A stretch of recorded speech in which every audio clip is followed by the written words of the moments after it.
Merci pour cette présentation de l'historique du temps fort de l'Avent.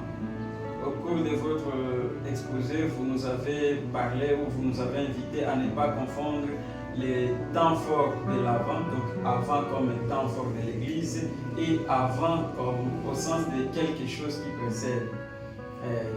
Vous nous avez aussi donné comment cela a évolué et en parlant du carême de Saint-Martin de Tours et l'essence, comment Vatican aussi est parvenu à donner un sens à ce temps de l'Avent. Et la deuxième question, vous allez nous parler du sens théologique du temps de l'Avent. Comment les chrétiens doivent comprendre d'une manière théologique ce temps fort de l'Avent. Merci bien, cher frère Innocent, pour cette deuxième question qui me demande de parler de manière brève du sens théologique de l'Avent. Je l'ai insinué en parlant de l'historique de l'Avent que pendant ces temps de l'Avent, nous célébrons les triples avènements.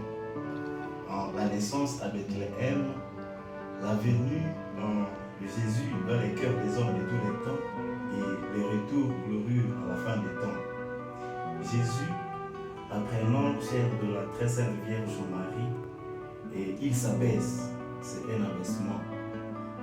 Il implante sa tente chez nous, dans notre monde. C'est un signe d'abaissement. Il se dépouille de sa gloire éternelle comme Dieu éternel. Lui, l'Éternel, il accepte d'entrer dans les temps, dans l'histoire.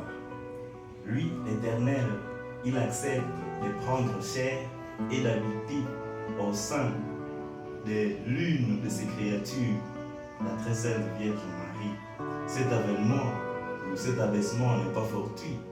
En fait, Jésus entre dans les temps, il entre dans notre histoire pour le salut de l'humanité. C'est pour élever cette histoire dans l'éternité. C'est pour l'assomption de cette éternité. Jésus, il vient restaurer la dignité de l'homme, cet homme qui est créé à l'image et à la ressemblance de Dieu, comme cela est écrit en Genèse chapitre 1, verset 26. Cette image qui a été ternie par le péché. Et Jésus vient redonner cette image, vient recréer, le créer, en donnant cette nouvelle image à l'homme qui a perdu l'image d'avant par le péché. Et vous constatez avec moi que le temps de l'Avent, il est important.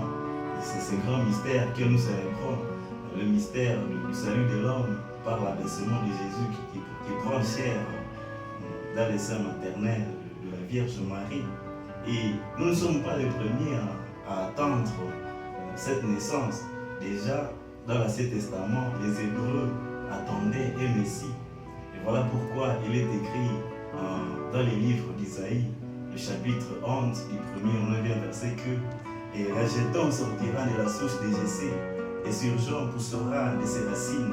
Sur lui reposera l'esprit d'Adonai, esprit de sagesse, d'intelligence, esprit de conseil et de force, esprit de connaissance et de crainte d'Adonai. Vous constatez que déjà, dans l'Ancien Testament, on attendait un Messie. Les Israélites, ils attendaient quelqu'un pour les libérer. Et c'est de ce Messie que Jean-Baptiste parle dans l'Évangile. Il demande à ses contemporains de préparer le chemin du Seigneur.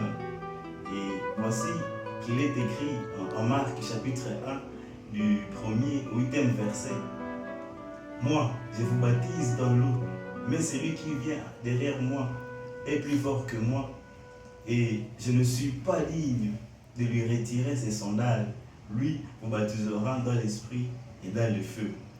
On comprend que Jean-Baptiste, lui qui est cousin de Jésus et fils d'Élisabeth, il prépare le chemin.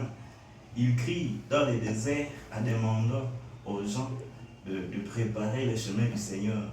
Il s'agit du chemin intérieur pour accueillir le Messie qui va naître.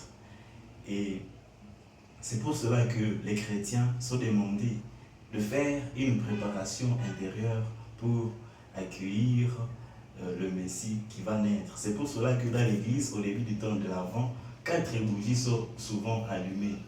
Et c'est souvent à l'entrée de l'église ou à l'intérieur de l'église, on allume 4 bougies. Comme pour montrer l'avancement vers Noël. À chaque dimanche, on allume une bougie jusqu'à 4, donc jusqu'au 4e dimanche de l'Avent, comme nous l'avons souligné. L'Avent compte 4 dimanches. Et toutes les lectures du temps de l'Avent convergent